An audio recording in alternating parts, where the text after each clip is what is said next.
Alright, hello everyone, my name is Veritas and welcome back to Destiny for this video. I wanted to take this time in this video to talk about Bungie Day and Bungie as a company and my experience with them over the years playing their video games. This is kind of like a hashtag Bungie Day tweet, but in like a video form, so if you're uninterested in my history with Bungie, then go ahead and click away. If you have an interesting war story from like Halo or Oni or Myth or Destiny, go ahead and leave a comment below, or just feel free to listen. So today is Bungie Day, and I wanted to do something different, so I figured I'd do kind of like a podcasty thing, but, so my story with Bungie starts, it starts in a strange place. It starts with me actually hating, the games that they made. When I was younger, I pretty much only played Call of Duty, and I'm not talking about like Advanced Warfare Ghosts. I'm talking like Call of Duty 2, Call of Duty 3, that kind of stuff. Like the good old days of Call of Duty when people liked it and it wasn't like some kind of money-grubbing, esportsy nonsense garbage fest. So I always played video games that were based in reality. Like, you know, a Call of Duty 2 is based in World War II. You fought through battles in World War II. You use, you know, period weapons and realistic things like that. So I never really brought my attention to things that were like, you know, oh, shooting aliens with laser weapons in space, and oh, that's just sci-fi, and that's stupid. That's what I thought for the longest time. When I met Cat Attack, the guy I play with games with on my channel, and you'll see him around, he actually turned me on to Halo. We talked about it for a little bit, and he said, you know, I think you'd like Halo if you like, you know, shoot-'em-up games. And I was like, no, I don't want to play some, you know, nonsense game where you go and shoot aliens with plasma pistols. That just seems stupid and silly, and, you know, that's just fake nonsense. I like video games based in reality. And he's like, quit being a bitch and play fucking Halo. So I remember downloading Halo Custom Edition, or Halo Combat Evolved and Custom Edition, the trial version for Combat Evolved on a laptop many years ago, which, if you don't know, only has one mission and it has multiplayer. It has the Silent Cartographer campaign mission and it has Blood Gulch multiplayer, and that's pretty much what you get for the demo. So I remember playing through the Silent Cartographer. And I was like, okay, this is interesting, and it took me a little bit to get used to it, but I was like, this is interesting. So I went into multiplayer, and I think I spent hundreds, if not thousands, of hours playing Blood Gulch, with random people on servers every day. You know, when I'd get home, I'd do my homework, and, you know, I'd hop on Halo for 8 hours, then I'd go to bed, and I fell in love with it. And over the years, I you know, went into Custom Edition, and I would download maps and download things and play with people that were on these custom community-made maps, and I remember spending tens of hundreds, if not thousands of hours, listening to things like Coheed and Cambria, and like Tattoo, and just a bunch of just music from like that period, and playing custom maps on Custom Edition, and flying around in long swords and short swords for hours. It seemed like just doing nothing but flying around and enjoying the universe of Halo. And then I finally got around to playing an actual Halo game when it came to Halo 3. My uncle was the family's resident video game player. He actually got me into playing video games. It was his, you know, because before I played Xbox, before I played Call of Duty, I played a lot of Mario games. Like Super Mario Sunshine is my favorite game of all time. And I played a lot of that, and I played a lot of like those kind of, you know, Nintendo GameCube games like Luigi's Mansion, Sunshine, things like that. Mario Party against AI, sad childhood, I know. But I played those kind of games, and then I got into the Xbox 360 when he bought one, and he bought a couple Call of Duty games. And then eventually, I remember in around 2008, I think it was, 2008, 2009, somewhere in there, I remember he bought Halo 3, because it came out in 2007, I think. So like a year after it came out, because back then time went really slow, so like, you know, I remember being in school around that time and it being like, oh, this is going to be taken. Back then time went slower. So in memory, I think it was like a year later, but it felt like it was like 10 years after Halo 3 came out, he finally bought it. But it might have been like a month after. I don't fucking remember. But I remember picking it up, and I remember talking to Kat on the phone. I had a flip phone at the time. He'd fucking dating this shit. But I remember talking to him on the phone, and reading the little manual in the front of Halo 3 that was like, these are your enemy types, this is the Flood, this is the Covenant, and being like, what is this plant monster thing? He's like, just play the game. And I'm like, what are these things? He's like, just play the fucking game. And I'm like, what is this? And he's like, play the game. Just fucking shut up and play the game. So I popped it in, and I got to Crow's Nest, and I remember seeing the brutes for the first time, the Girolane, and I remember asking him, I called him immediately and was like, what are these clown monsters? And he's like, what the fuck are you talking about? I'm like, these clown monsters, they're like big guys with like white faces, they look like clowns. And he was like, I don't know what the fuck you're talking about. And he was like, you mean the brutes? And I was like, no, I mean the clowns. And we went back and forth for a while, and I specified what room I was in, what I was fighting, what kind of weapons they had, and he's like, they're fucking brutes, you idiot.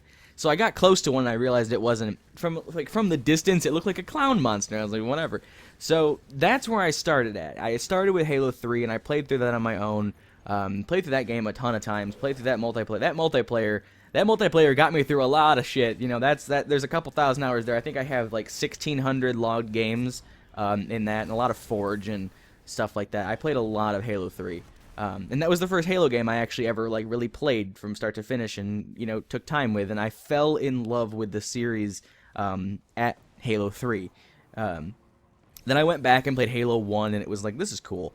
And then I played a little bit of Halo 2, hated Halo 2, and I know that's like a cardinal sin for Halo players, that you have to love Halo 2, but I hated Halo 2. And I've only ever finished it one time, and I don't really even remember it that well, because it's just, I didn't like it. Like, the whole time I was like, I have to play this because I love Halo, and I have to play every Halo game, and people chastise me for not playing Halo 2, and I hated it. The whole time I hated it. Not because it was a bad game, it didn't feel right to me. I didn't like how it played, and I didn't like the story with it, and it was just annoying. But I loved Halo 1, and I really loved Halo 3, and then Halo Reach came out, and I was super excited. I remember getting home, and it came in the mail, I think. I had ordered it, and it came in the mail, and I got home, and I popped it in, and I was like, Halo fucking Reach! And I was so excited to play it, and I was like freaking out the whole time because the game looked beautiful, and like the voice acting was good, and the weapons were cool, and everything was awesome. And then I got to the point in the game where brutes came in, and I sat there for a second, and I was in a party chat with Kat on old 360. I still have the wireless 360 headset that are only supposed to last like a month before they break. I've had mine the entire time I've owned a 360, and it still works to this day. It's still in a box somewhere. I used it for years, and it never had a problem. And I love that little wireless headset, that thing. It was awesome. I still have it somewhere, the old white shit from the old 360s. And I remember sitting in a party chat with him, and I remember being like, there are brutes in the game, and he was like, what? And I was like, there are brutes in Halo Reach, and he's like, no, there aren't. And I'm like, I know there aren't, but there are in the game, and he got upset with it, and then I was like, there's brutes. Like, I was kind of excited, but I was kind of like cautious, and he got angry at it, and then after a second, I realized that, yeah, there shouldn't be brutes in this game. So we kind of argued about that and why there shouldn't be brutes, and if you're unaware, with where Halo Reach takes place, the time period, all the fuck stuff. The game Halo Reach is my least favorite Halo game, behind Halo 2. Or in line with Halo 2. They're both my least favorite for different reasons. Halo 2 because I just didn't like the game, and Halo Reach because it had glaring lore problems. And to me, lore was more important than gameplay.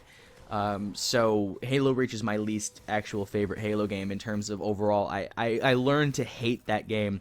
Like, the multiplayer was miserable. I hated the DMR. I hated the fact that the campaign was just broken in terms of lore and story. And just the game overall was just, I didn't like it. I didn't like the armor abilities. I didn't like the enemies. I didn't like how it played. I didn't like the story. The only part of it that I liked was that Halsey was in it, and even then it was like barely passable. So to keep it positive, my favorite Halo game is 3, followed by 1, followed by pretty much 2, and then Reach. And I don't really consider Halo Wars to be a Halo game because it's, I don't know, it's weird. But so that's where I learned to love Bungie, was Halo 3. And so after playing Halo games for years, when I finally saw Destiny get announced at E3 back in whenever, I was ecstatic, because as soon as I saw Bungie's name, I'm like, what are they doing? And it was like I was super excited. And I think that 343 had ruined Halo by this point, didn't it? I think it came out before E3. I think, I'm not really sure on that. But so Bungie came out with a new game, and I was like, this is fucking amazing. This is amazing, and things like that. Have fun with the Mountaintop questline, by the way. I'm sorry that exists, but moments of triumph. Woo. But yeah, so that happened, and I was like, fucking Destiny. And I remember now. I actually watched an old video of mine, the last episode of Let's Play Skyrim. I'll leave a link in the description and a thing like that if you want to go watch that Skyrim Let's Play. It's one of my favorite things I've done on the channel. But I watched one of the episodes of that, and in it, I had mentioned how I had played the Destiny beta, and how I hated it. I was really excited for Destiny, and then I played the beta, and I didn't like it. Because I was bored with it. It didn't seem polished. It didn't seem fun. And I was worried that the entirety of the game was going to be a repetitious, boring slog through levels and stuff. And I wasn't looking forward to that. At the time, I was playing like Skyrim and Gears of War, and it was like Call of Duty, and it was just like I was playing fast-paced, actiony games or really open-world games, and it was like Destiny just didn't fit into my thing, and also like Borderlands. But Destiny didn't fit yet. It didn't seem right. You didn't get to see enough of the game to make an opinion on it, so it worried me. And I actually voiced my disdain for it in that video and in videos surrounding in that time slot. But then I remember buying Destiny, and I remember sitting down, and this is actually all logged. The entirety of Earth and some of the Moon, when we first got the game, is actually up on YouTube here in the Destiny co-op playlist. I think that's in the description, or it's easily findable in the playlist part of the channel. But we sat down, we did the beginning mission, and I think restoration, and when we finally were able to play together, Kat and I hopped into a thing, and we went and played, and we fell in love with it. It was so much fun. And I have an addictive personality. Like I latch on to things that are unnecessary for most people. So a game like Destiny really kind of just struck a chord with me, and it relaxed me. I get really antsy and anxious, and I tap my foot a lot, and I get really like uncomfortable when I'm not like doing something. If I'm not like working towards something that I have personally put worth in, I don't like doing something. I like to think of myself as a creative person. Like when I'm not making videos, I'm on programs like designing graphics and things and overlays for like Twitch that I'm like gonna use in the future, hopefully. And it's like I like doing something, and if I'm not doing something, I get antsy and like I start like freaking out, and I have to be doing something. I like to be busy, but in like a way that isn't like labor kind of busy. I like thinking and reading and doing videos and playing Destiny, and it's like I like being stimulated mentally, but not physically. People are different. I have some friends. I know some people that love like building shit, like going out with a hammer and nails and wood and just fucking making shit, and that relaxes them. And to me, it's like I want to farm a strike for 49,000 hours for a good roll on a weapon. That to me is fun. Or farming all the shaders, or getting all the exotic class items. Like that to me is where it's like fun. So I remember picking up Destiny with Kat and playing it, and we fucking loved it, and we played it together, and we like connected more as friends while playing it, because it allowed us to do something. Like in Gears of War, when he and I would play together, we would we would hang out and talk, and we would have some of our best conversations at like 11 at night on a school night, both fucking exhausted, and playing Gears of War 3, like trying our hearts out because everyone's a tryhard. and just, you know, fucking going just fucking hard on it, and having like super deep, meaningful conversation about like the world and friendship and shit. And Destiny was a game that lended itself nicely to that dynamic that we had. It was something we could just play and have fun with and look for loot and talk. And that was enjoyable, and I loved it. And he loved it. And then as it started to dwindle and as it started to like progress, Destiny, you know, when people started complaining that there was not enough content or it was getting boring, around then was when Cat actually started to like, you know, fade away from Destiny. And you know, I kind of stuck around because it's like I found purpose in the game. You know, not everyone's gonna want to go and hunt for every shader or every ship or every emblem, or not gonna want to go hunt for every quest line or every weapon in the game. But I did, and I found things to do because that was fun to me. And I understand how people can see, like, you know, people will come in for like the first like couple days of an update or a DLC and then get bored with it, and it's like I'll just sit there and keep fucking playing it until I have everything. So that's how I am about Destiny, but Destiny lends itself wonderfully to how I am about video games, like completionist kind of mentality. It lends itself beautifully to how I play games, and it's just it has become a part of my life almost. You know, I have some of the engrams sitting over here by my TV. You know, and I have, you know, obviously I make a bunch of Destiny videos, but it's a game that I pride myself on being good at. I pride myself on knowing the lore. I pride myself on my 4950 Grimoire score, having all the shaders and the, you know, the emblems, and, you know, having all the exotic class items and all that kind of stuff, and, you know, having weapons that people don't even know what are because they're strike uniques that are like super hard to drop and things like that. You know, I pride myself on having those things.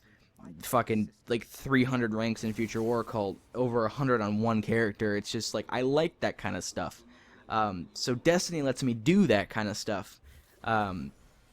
So to me, Destiny is like a part of my life that keeps me calm and relaxed, and it's something I can just go do. And like when I start getting like bored with life, I can go play Destiny and have, you know, have fun again. And then, you know, when I get bored of Destiny, I can go do other things. But it's always going to be there, hopefully for the foreseeable future. So this is kind of like a thank you to Bungie and all those people over there making it and keeping it, you know, alive and making it fun, and people that, you know, make it look pretty and make it feel good and make it interesting, and writing the lore, and, you know, just making shaders that I like and things like that, and weapons and things. And this is my thank you to those people that work or help Bungie make this game and their previous games beautiful, and wonderful life experiences that shape everyone that's played it. So I've droned on like 11 more minutes than I wanted to make this video, but I think it was important for like a looking back at 25 years of Bungie, and looking back at what would probably be about 2016, so 9 years of me playing Bungie, or 10 years probably, 11 years of me playing Bungie games. That's a good chunk of life right there. But you know, they've helped me. Bungie and Halo and Destiny have helped shape who I am now. You know, Halo was like a gateway drug to different games. Like it opened up a whole new section. Like I never would have played like Gears of War if I'd never played Halo, because I liked realistic war games, and Gears of War is not realistic. You know, I would have stuck to like boring things, and this opened up a whole new world for me, and I'm very appreciative of that. So again, thank you to everyone at Bungie. I'm sure none of you are watching this, but if you are, just know that you have my thanks and my appreciation and my love, or whatever fucking nonsense. But from me to you and all those who I've seen in the Crucible and in Strike playlists, and if you're not one of those idle fuckers, then, you know, thank you too for making the journey amazing, and all that kind of stuff. So I hope to see you guys in Destiny for many, many years to come, and I hope to see you guys get your triumphs done, and hope you guys get what you want from the game, because I know that I've gotten what I wanted from it, and I'm continuing to get what I want from it. So I hope it continues to serve all of us as the source of what we need. So yeah, thank you, Bungie. #Bungie Day. Thank you everyone I've played with. Thank you Kat for being my best friend and getting me into games that I might not have looked into before.